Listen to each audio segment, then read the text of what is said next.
Terima kasih sudah klik video ini. Di sebuah kota kecil yang tenang namun terus berkembang, hiduplah seorang wanita bernama Vina. Usianya 44 tahun, namun kecantikannya seolah menolak waktu. Kulitnya masih kencang terawat, senyumnya hangat, dan sorot matanya menyimpan pengalaman hidup yang panjang. Tubuhnya montok berisi dengan lekuk menawan, menjadikannya diam-diam idaman banyak lelaki di sekitarnya, baik yang muda maupun yang sebaya. Sejak kepergian suaminya 3 tahun lalu akibat sakit, Vina atau yang lebih dikenal dengan sebutan Tante Vina oleh orang-orang di lingkungannya, tidak pernah menyerah pada kesedihan. Ia bangkit, membesarkan kedua anaknya yang sudah beranjak dewasa, sekaligus meneruskan usaha almarhum suaminya, toko material dan properti yang kini semakin berkembang di tangannya. Setiap pagi, Tante Vina sudah siap di toko lebih awal dari pegawainya. Pegawainya mengenakan blus rapi dan celana panjang yang mempertegas penampilannya yang elegan, namun tetap sederhana. Rambutnya yang hitam legam seringkali diikat rapi, namun beberapa helai yang tergerai di pipi menambah daya tariknya. Para pelanggan, baik kontraktor maupun tukang bangunan, seringkali datang bukan hanya untuk membeli barang tapi juga berharap bisa berbincang meski hanya sebentar dengannya.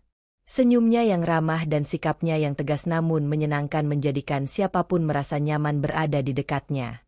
Di balik keberhasilan dan pesonanya, Tante Vina menyimpan satu ruang kosong di hatinya yang belum terisi sejak kepergian suaminya. Ia tidak pernah menutup diri dari cinta, tapi juga tidak sembarang membuka pintu bagi siapapun yang mencoba mendekat. Pagi itu udara terasa segar, langit biru bersih. Sinar matahari menyinari pelataran toko material milik Tante Vina. Ia baru saja membuka rolling door toko, menggulungnya ke atas sambil menyapa para tetangga yang melintas dengan senyum khasnya. Aroma kopi dari warung sebelah ikut meramaikan suasana pagi yang sibuk namun menyenangkan. Belum lama membuka, datanglah seorang pria muda dengan langkah santai namun tampak terburu-buru. Tubuhnya tinggi, kulitnya sawo matang terbakar matahari, dan pakaiannya sederhana. Kaos lusuh dan celana jeans belah yang masih menyisakan jejak semen di bagian lutut. "Permisi Bu, ada pintu jadi nggak ya?" tanya pemuda itu seraya mengeluarkan ponsel dari saku dan memperlihatkan foto sebuah pintu kayu. Tante Vina menghampirinya, memperhatikan layar ponsel sambil menyipitkan mata sedikit. "Pintu jenis ini belum ada stoknya Mas. Biasanya datang hari Kamis, tapi saya harus pastikan dulu ke gudang." "Oh gitu ya Bu," kata pemuda itu sambil menggaruk kepalanya yang tidak gatal. "Soalnya ini pintu kontrakan. Rusak waktu diangkat. Saya disuruh cari ganti buru-buru sebelum bos saya marah." Tante Vina tersenyum kecil, memperhatikan cara pemuda itu berbicara yang sopan dan tidak neko-neko. "Namanya siapa Mas?" "Galih Bu. Saya kerja di proyek kontrakan di desa sebelah, Desa Karangjati." "Baik Mas Galih.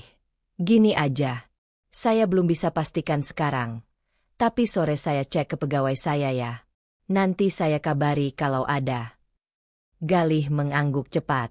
"Oke Bu, kalau gitu. Boleh minta nomor teleponnya, biar saya tunggu kabarnya?" tanya Galih. Tante Vina terkekeh pelan. "Bukan saya kasih nomor saya Mas, tapi Mas yang kasih nomor ke saya, biar saya yang hubungi." "Oh iya. Maaf Bu," ujar Galih sambil tersipu. Lalu buru-buru menyebutkan nomornya dan Tante Vina mencatatnya di ponselnya. "Sudah, nanti saya kabari ya. Sore kira-kira jam 4. "Siap Bu, makasih banyak ya," kata Galih. Setelah Galih pergi, Tante Vina masih berdiri di depan tokonya, melihat punggung pemuda itu menjauh. Ada sesuatu dalam cara bicara dan tingkah lakunya yang sederhana yang entah kenapa membuatnya merasa hangat. Bukan seperti rasa suka, tapi lebih ke rasa penasaran yang menyenangkan. Menjelang sore, toko Tante Vina mulai sepi. Pegawai-pegawai sudah bersiap beres-beres dan langit perlahan berubah jingga. Vina baru saja mengecek bagian belakang gudang ketika matanya tertumbuk pada satu tumpukan barang yang baru datang minggu lalu. Matanya terbelalak kecil. Pintu seperti yang Galih tunjukkan pagi tadi, ternyata ada satu unit tertumpuk rapi di balik lembaran triplek. "Hah, ada juga ternyata," gumamnya sambil menghela nafas lega. Ia segera memotret pintu itu dan mengirimkan pesan singkat ke nomor Galih yang tadi pagi ia simpan. Tante Vina, Mas Galih. Ternyata pintunya ada. Saya baru cek ke gudang. Kalau masih butuh, besok bisa diambil ya. Tak lama kemudian, balasan masuk dari Galih. Wah, alhamdulillah. Saya baru selesai kerja nih, Bu. Tante, maksudnya besok pagi saya ambil ya. Makasih banget udah nyempetin cek, kata Galih. Tante Vina tersenyum melihat pesan itu. Ia membalas singkat. Namun jari-jarinya terasa ringan. Siap, Mas. Ditunggu besok. Jangan kesiangan ya. Nanti saya kasih diskon spesial. Tapi cuma buat yang datang pagi-pagi. Tak disangka, Galih membalas lagi. Waduh, kalau gitu saya berangkat sebelum ayam berkokok. Tante, tapi jangan kaget kalau saya belum mandi. Tante Vina nyengir sendiri di depan layar ponsel. Jarang-jarang ada pelanggan yang bisa bercanda begini dengan dia. Ada rasa lucu yang ringan. Nggak dibuat-buat. Entah kenapa. Hati kecilnya seperti geli sendiri membaca balasan Galih. Nggak apa-apa belum mandi. Yang penting jangan belum sarapan. Nanti pingsan di depan toko saya lagi. Kalau pingsan sih nggak apa-apa. Asal tantenya mau nolongin nafasin mulut ke mulut. Tante Vina membekap mulutnya sendiri sambil tertawa pelan. Aduh, anak ini bisa aja. Gumamnya sambil menggeleng. Ada perasaan asing tapi menyenangkan di dadanya. Sudah lama sekali tidak ada yang berani bercanda padanya seperti ini. Apalagi dengan cara yang tidak gombal, malah terasa jujur dan lugu. Saat itu matahari mulai tenggelam. Dan langit menjingga menyelimuti langit kota kecil itu. Di toko material yang biasanya sunyi ketika hari menjelang malam, terdengar suara motor bebek tua memasuki halaman toko material. Tante Vina di balik helmnya. Galih tersenyum kecil. Matanya mencari-cari sosok pemilik toko yang kemarin sempat mengisi malamnya dengan obrolan ringan yang bikin tidur lebih nyenyak.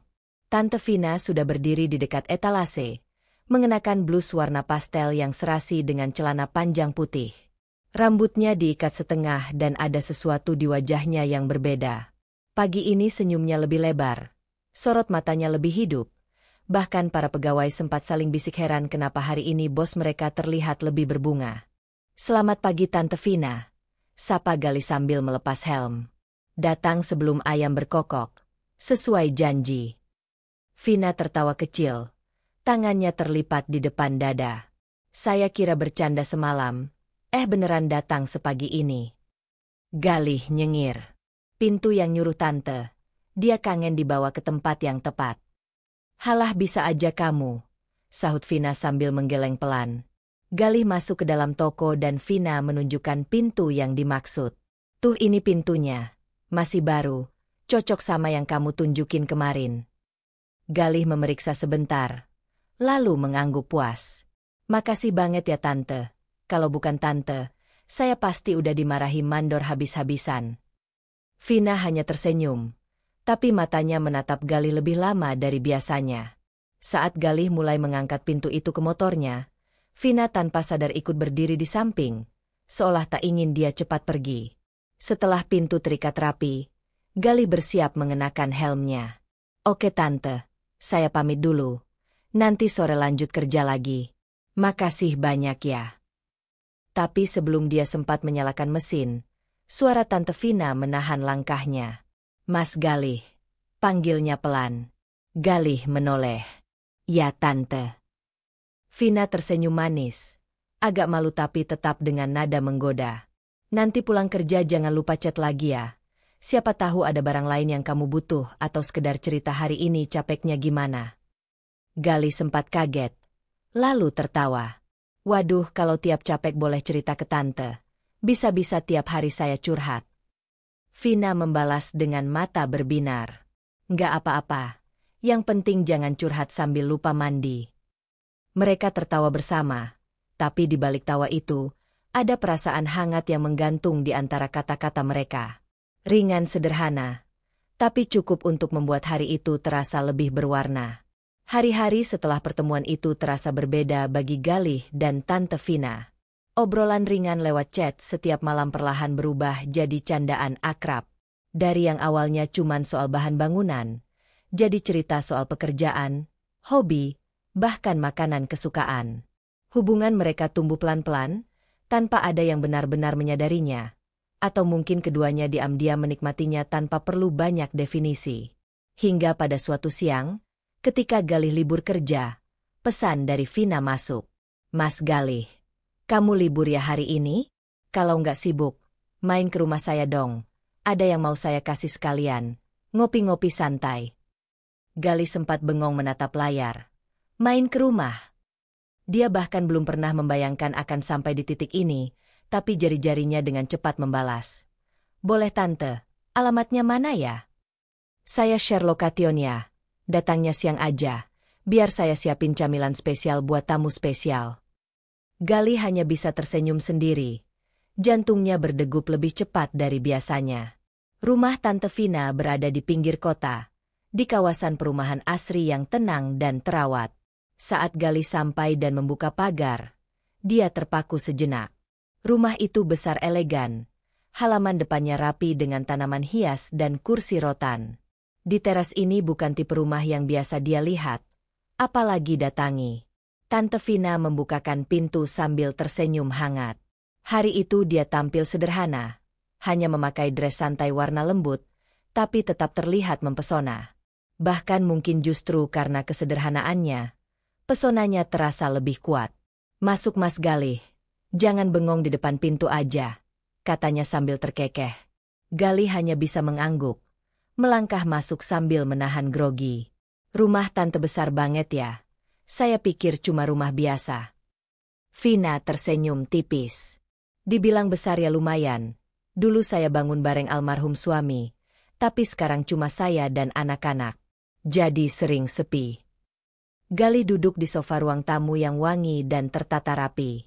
Matanya masih menyapu isi rumah itu, tak percaya dia sedang ada di dalam rumah perempuan yang selama ini hanya ia kenal sebagai pemilik toko material.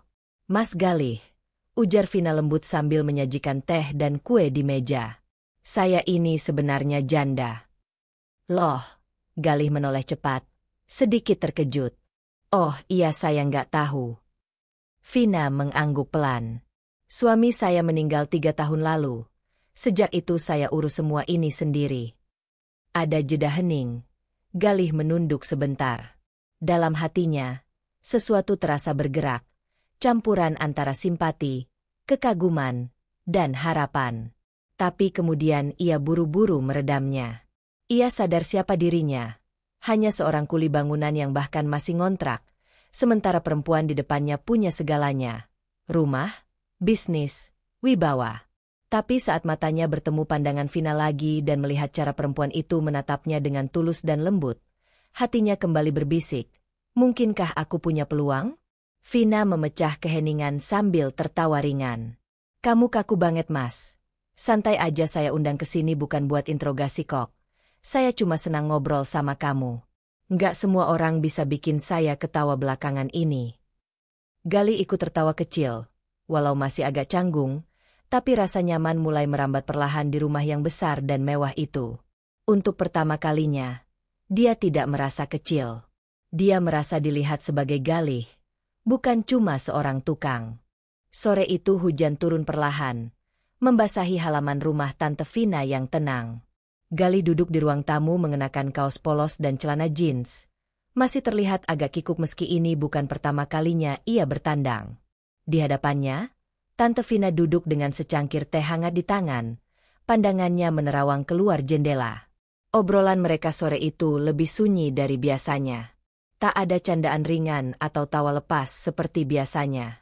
Suasananya terasa berbeda, seperti ada sesuatu yang menggantung di udara.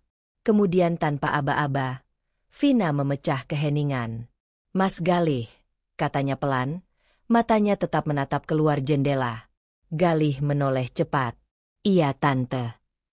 Vina menarik nafas dalam. "Kamu tahu nggak?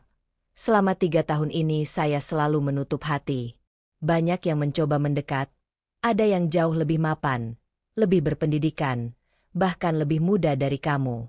Tapi entah kenapa semua terasa hambar." Galih menelan ludah pelan. Detak jantungnya mulai tak karuan. Vina akhirnya menatapnya. "Tapi sama kamu, saya nggak tahu kenapa. saya merasa hidup lagi, nyaman, diperhatiin, ditemani, diketawain. Hati saya tenang. Mas Galih terpaku. Kata-kata itu menampar lembut dadanya. Ia nyaris tak bisa berkata apa-apa. Mulutnya terbuka, tapi tak ada suara keluar. Saya bukan remaja yang baru belajar cinta, Mas, lanjut Vina lirih. Tapi saya juga bukan batu. Kalau hati saya bisa bicara, dia bilang dia jatuh cinta sama kamu. Seketika ruangan itu sunyi, hanya suara hujan dan detak jantung Galih yang menggema di telinganya sendiri. Perempuan yang selama ini hanya bisa dia kagumi dalam diam kini duduk di depannya dan mengungkapkan perasaan yang sama. Perasaan Galih campur aduk. Senang, kaget, tak habis pikir, tapi juga ada rasa haru yang menyesak di dada. Tante, saya dari awal juga udah suka. Akhirnya Galih berkata, suaranya lirih dan tulus. Saya cuma nggak pernah berani ngomong. Saya pikir mana mungkin saya punya kesempatan. Vina tersenyum tipis. Kenapa nggak mungkin? Galih menunduk.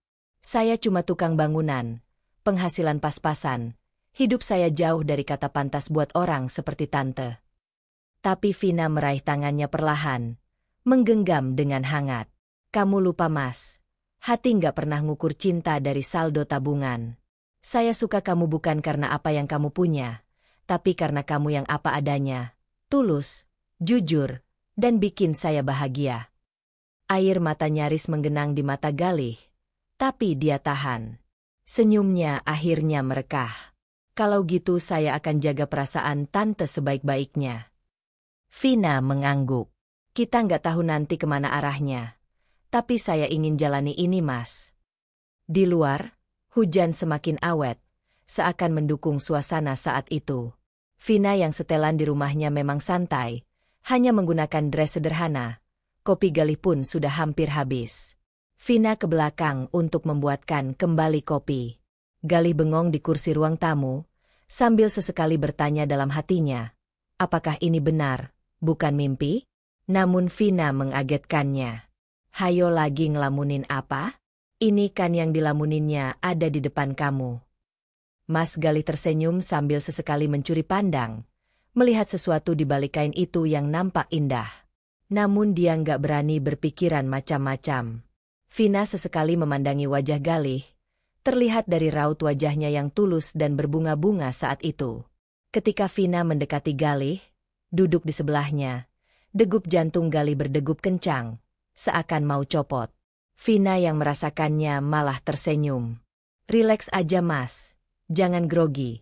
Begitu sembari menyandarkan wajahnya di bahu Galih.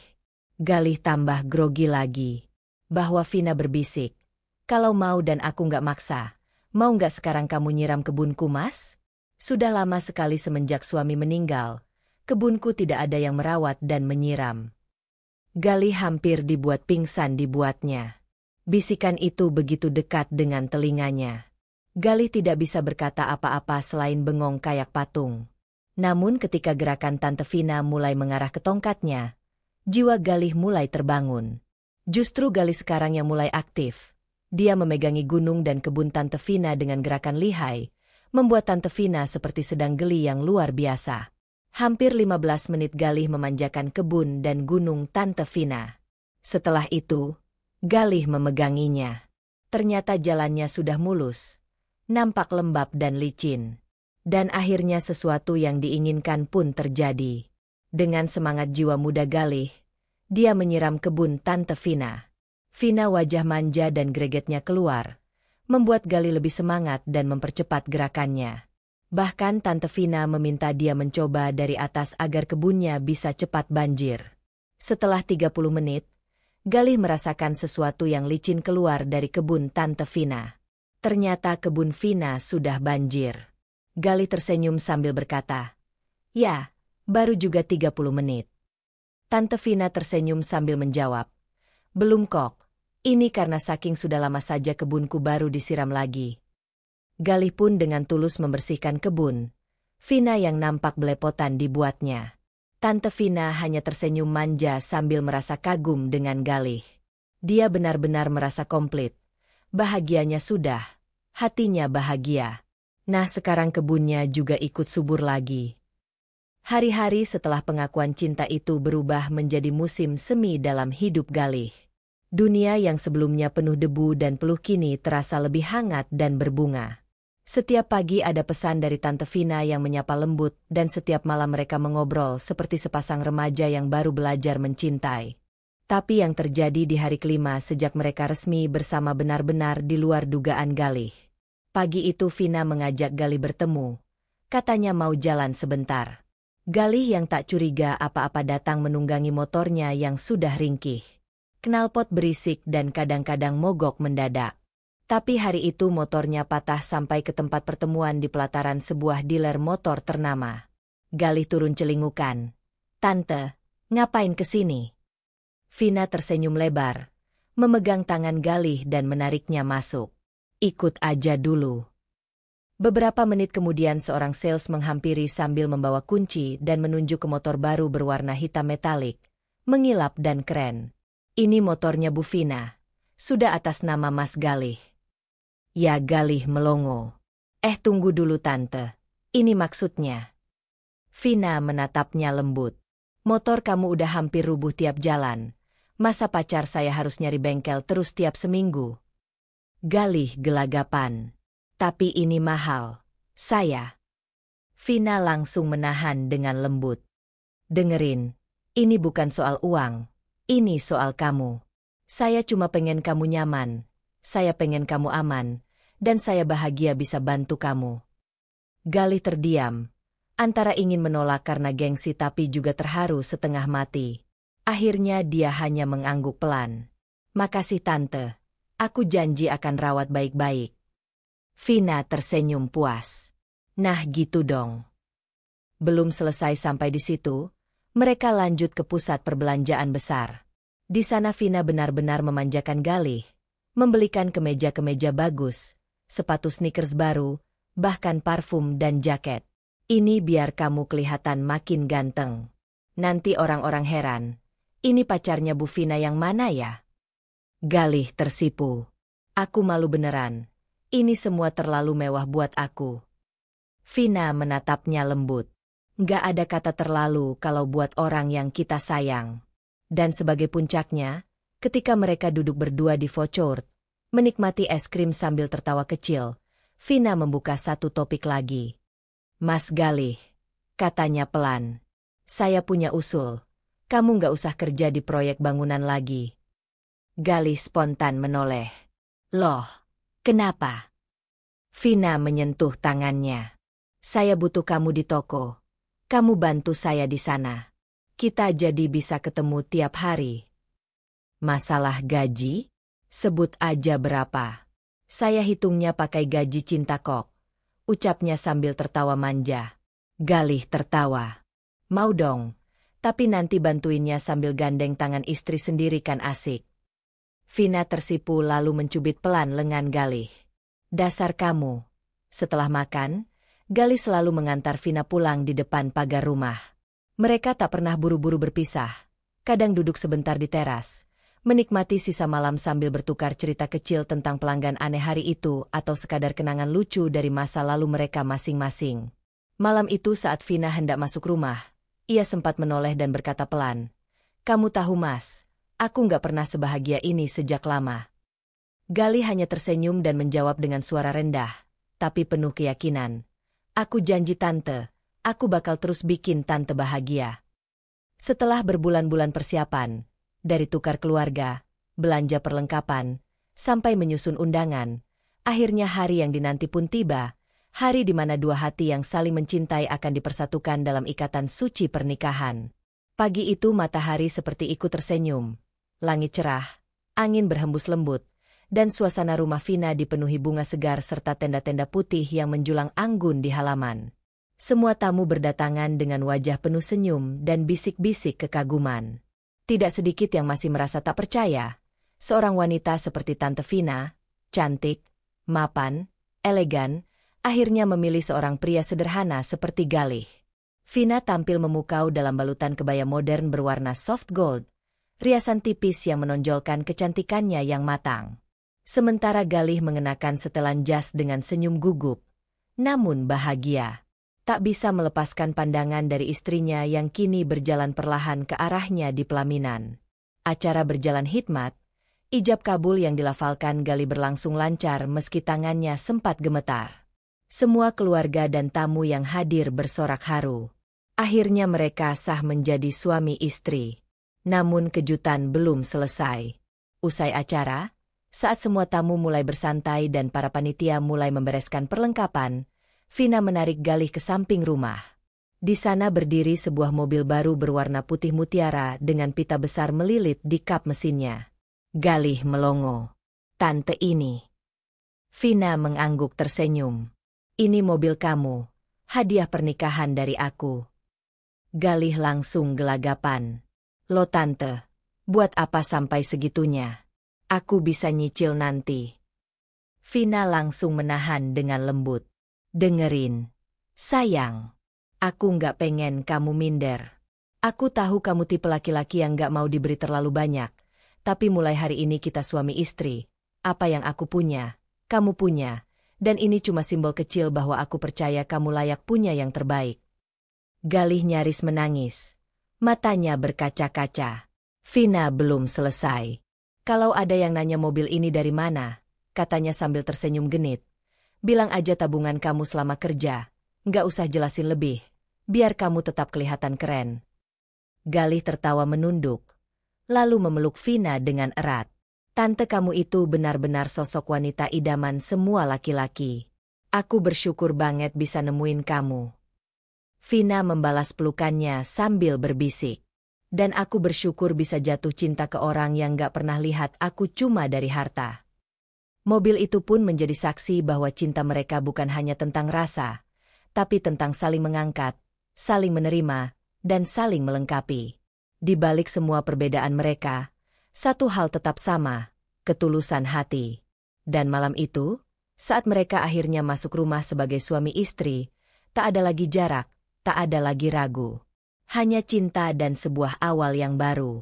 Tibalah malam pertama yang dinantikan. Kini mereka sudah sah sebagai suami istri. Vina tidak berlama-lama lagi dengan pakaian dinasnya, membuat Galih sangat antusias. Berbagai gaya dan gerakan mereka lakukan malam itu, bahkan sampai matahari muncul, mereka masih menyiram kebun saking semangatnya hehehe. Dan begitulah kisah Vina, wanita yang dulu hidup dalam sunyi setelah kehilangan suaminya, tapi tak pernah kehilangan kebaikan hati. Sosok yang memilih mencintai bukan karena status atau gelar, tapi karena rasa nyaman dan ketulusan. Di zaman ketika banyak orang menimbang cinta dari saldo tabungan atau tampilan luar, Vina hadir sebagai bukti bahwa masih ada wanita yang bersedia berkorban, yang tak menakar cinta dari ekonomi atau latar belakang, tetapi dari seberapa dalam hati bisa merasa bahagia. Karena bagi Vina, cinta sejati tak selalu datang di awal, tapi ketika ia datang, ia akan tinggal, bertumbuh dan menyembuhkan. Dan kini di samping Galih, suami yang dulu datang hanya menanyakan pintu, tapi ternyata membuka pintu ke hati Vina, ia hidup bahagia. Sebuah kisah yang dimulai dari pertemuan sederhana dan berakhir dengan cinta yang luar biasa. Terima kasih buat kalian yang selalu setia mendukung channel ini. Saya selalu mendoakan kalian agar selalu diberi kesehatan, rezeki yang cukup, dan yang belum dapat jodoh semoga segera menemukan jodoh terbaik. Jangan lupa juga like, komen, subscribe. Terima kasih.